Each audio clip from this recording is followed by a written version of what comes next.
weeks ago, one of our members met me in the foyer on his way out, and he asked me, he said, "Denise, have you ever considered doing a message on why bad things happen to good people?"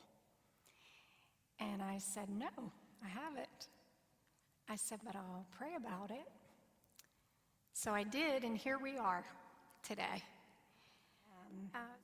In Steve Jobs' not autobiography, but his biography written by Walter Isaacson, the story is told that in 1963, when he was 13 years old, he walked into his church and he went straight to his pastor, and he asked his pastor, he said, "If I raise my finger, does God know which way I'm going to point?"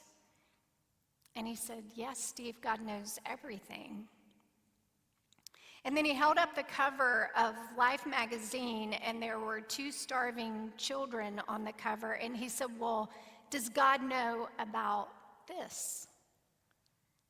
And he said, "Yes, Steve, God does. Even though you don't understand, God knows about that." And he said, "Well, I don't want anything to do with a God that knows about this and doesn't do anything about it."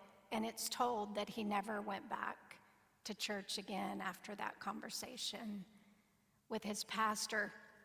And I'm sure there are many people inside of our sphere that if we really heard their stories, we would find a very similar story in their life of why they've never again darkened the doorsteps of a church.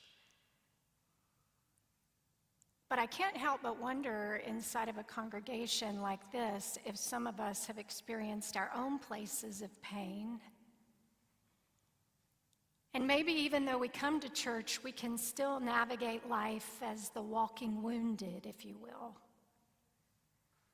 That maybe instead of passing through our pain as the Lord intends us, we've just kind of gotten stuck or landed inside of our pain. Because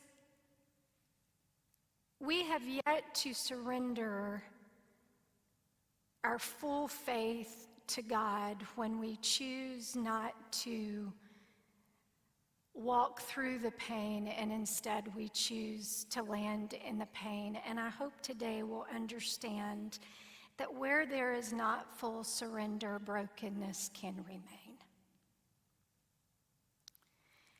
In order to understand pain, we really have to go back to the beginning, to the book of Genesis, because that's where it all started. Genesis actually means the beginnings.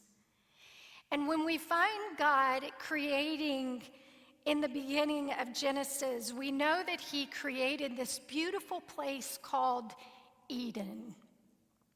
And Eden was this place of uninterrupted access between the heart of God and the heart of man.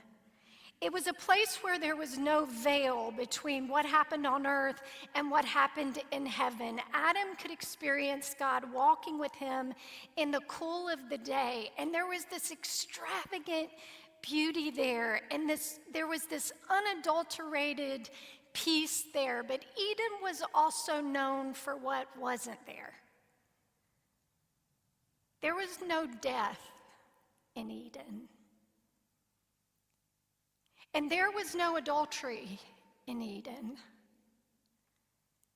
And there was no suicide in Eden, and depression or anxiety.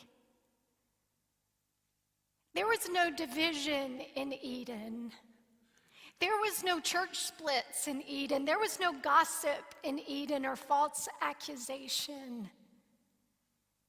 So Eden was also known for all that wasn't there inside of it. And this was God's Eden. And he placed man inside of it, and then he gave man a job. He said, "I want you to tend it, and I want you to guard it.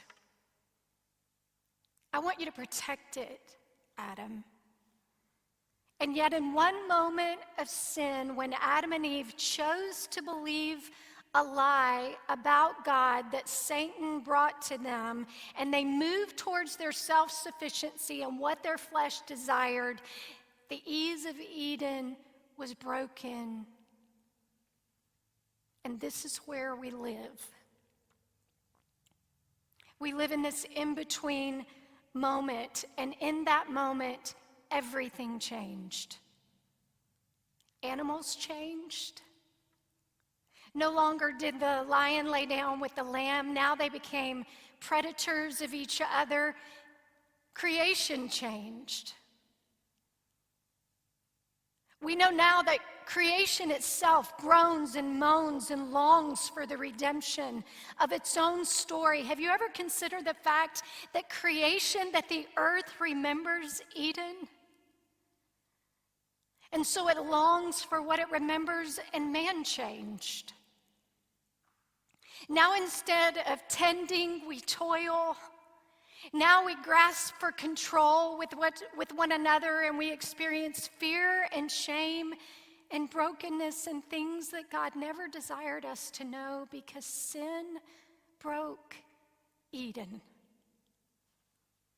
And pain entered the story. It broke the atmosphere, and not until the millennial reign of God comes back after the tribulation will you and I get to once again enter Eden and have everything that was lost restored. But until then, we live in a broken world.